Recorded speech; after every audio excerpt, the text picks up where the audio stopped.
মা বললো গয়া, আমি শুনলাম গোয়া। এই মানা, তোর জামা কাপড় সব ভালো করে গুছিয়ে নে, আমরা পরশুদিন গোয়ায় যাব। ওয়াও, আমরা পরশুদিন গোয়ায় যাব। মা, খুব মজা হবে তাহলে, সবাই মিলে আমরা গোয়ায় যাব।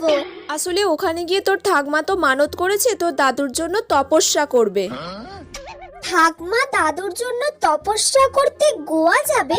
মাথাটা তো খারাপ হয়ে গেল নাকি? তোর যা জামা কাপড় আছে সব গুছিয়ে নে। ও মা, আমার সব গোছানো কমপ্লিট। বাবা, গোছানো হয়ে গেল এক্ষুনি? কি কি জামা কাপড় নিলি? 3টে ওয়ান পিস নিয়েছি, 2টো শর্টস নিয়েছি, ব্যাস এইগুলোই নিয়েছি।